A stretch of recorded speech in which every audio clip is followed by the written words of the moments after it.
realmente existe algum benefício em não meditar?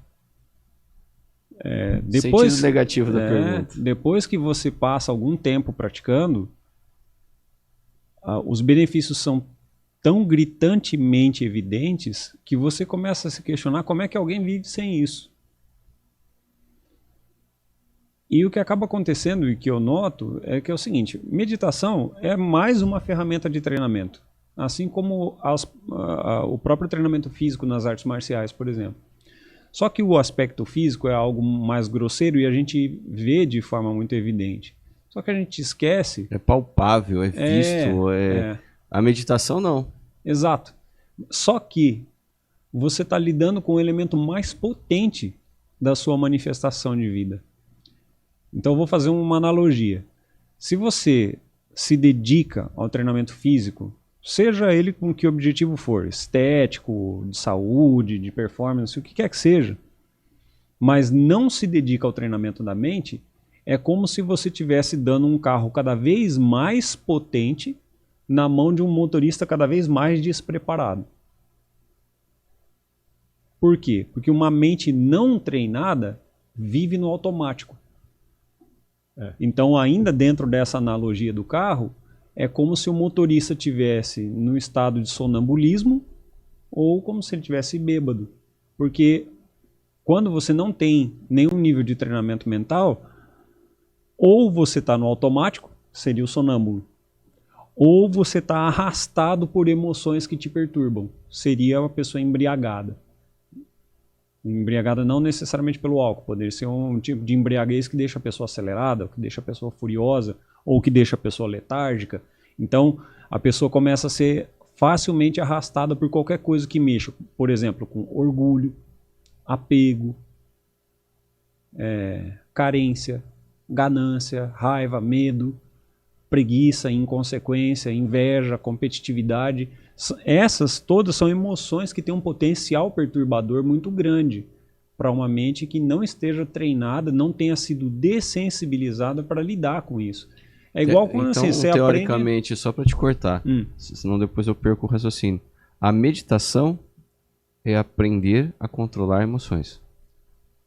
Não só isso. Não só isso.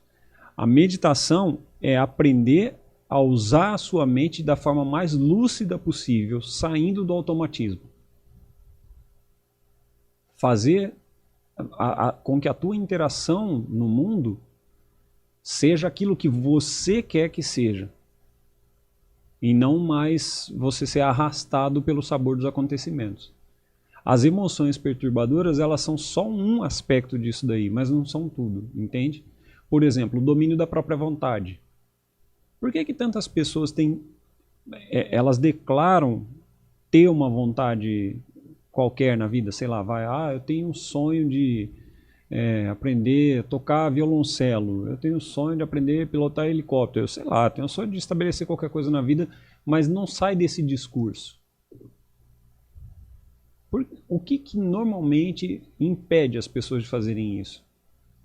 Via de regra, é um olhar pouco lúcido para a realidade como ela verdadeiramente é. Então imagina que a gente está aqui batendo papo e eu digo para vocês assim: nossa, eu queria tanto aprender a nadar. Se vocês estivessem mais despertos do que eu, vocês diriam assim: não quer não. E eu falo: como assim não quero? Não, você não quer. Porque se você realmente quisesse, você estava matriculado agora lá na escola de natação. O que te impede? Né? Eu tive essa conversa hoje com a minha irmã. Minha irmã estava me contando isso e eu achei um ótimo exemplo. O que te impede? Nada te impede. Aí as pessoas às vezes falam para mim: eu queria tanto, sei lá, eu queria tanto emagrecer, eu queria tanto fazer uma caminhada, eu queria tanto treinar uma arte marcial. O que te impede? Não queria tanto. Mas normalmente a gente não tem essa visão lúcida e clara de perceber que a gente se engana o tempo todo. E fica nesse discurso, e a gente fica repetindo frases que muitas vezes são de outras pessoas. Exatamente. E isso só acontece porque a nossa mente, via de regra, ela é destreinada. Ela é como se fosse um cavalo selvagem, que tem potencial para muita coisa. mas que porque nunca foi educado para nada diferente daquilo ali, vive solto, vive ao léu. Então a meditação, ela é como se fosse um processo a partir do qual você tira a sua mente desse cenário de agitação superficial, a partir do qual você é arrastado por qualquer coisinha, ou no sentido de perder a atenção, ou no sentido de ser influenciado por emoções de forma muito automática, e entrar num outro patamar a partir do qual você consiga observar o teu movimento no mundo de uma forma um pouco mais ancorada, vamos dizer assim. E isso tem um potencial gigantesco, porque, cara, você muda tudo na sua vida a partir disso, né? Você já começa pelo processo de ressignificação das coisas. Porque, por exemplo, eu vou dar um outro exemplo prático. Nesse exato instante, nós estamos todos no mesmo ambiente aqui. Será que nós estamos vendo as mesmas coisas? Eu e você, por exemplo, estamos vendo a mesma mesa?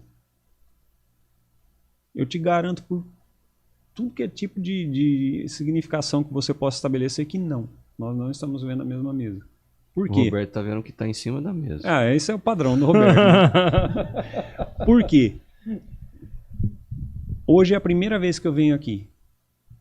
Então, na hora em que eu bati o olho nessa mesa, eu puxei na minha mente referenciais que têm a ver com outras experiências que eu tive na vida em relação a ambientes, a câmeras, a esse tipo de mesa, esse tipo de cenário, etc. Esses referenciais não são os mesmos que os seus.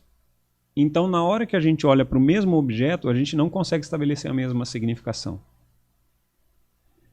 E aí, sei lá, foi você que comprou essa mesa? Imagina que tenha sido.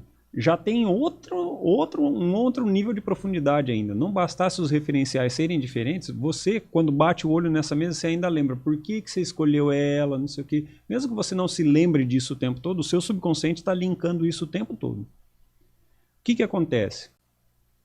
Se isso é fato, e é rápido a gente reconhecer isso, quão mais verdadeiro não será quando a gente fala de pessoas, quando a gente fala de circunstâncias de vida, quando a gente fala, sei lá, de coisas que têm um apreço muito grande pra gente. Você entra na sua casa, você, sua esposa e seus filhos. Vocês não estão vendo a mesma casa. Você vê uma casa, sua esposa vê outra, seus filhos veem outra completamente diferente. Você e seu irmão não veem o mesmo pai. Porque os históricos de vida estabelecem pontos de significação completamente diferentes. Quando a gente começa a reconhecer perfeito isso que você está falando. Perfeito. Quando a gente começa a reconhecer isso, a gente começa a compreender o seguinte, pô, peraí. Então, eu estou usando muito pouco do potencial de interação que eu tenho com as coisas e, ao mesmo tempo, eu estou sendo muito influenciado por coisas que talvez não precisassem ter tanto poder sobre mim. E eu começo a compreender também que eu sei muito pouco sobre mim e sobre as pessoas. Na hora que eu entendo esse mecanismo, automaticamente começa a dar uma vontadezinha de mergulhar um pouco mais e de entender como é que eu posso fazer com que isso opere a meu favor. Isso vale profundamente para a prática de artes marciais, só que vale mais ainda para fora do tatame, porque vale para tudo. Você acabou de assistir um corte do Se Liga no Pod. Se você gostou desse vídeo, deixe sua curtida, o seu comentário, ative o sininho para mais atualizações e nos siga nas redes sociais.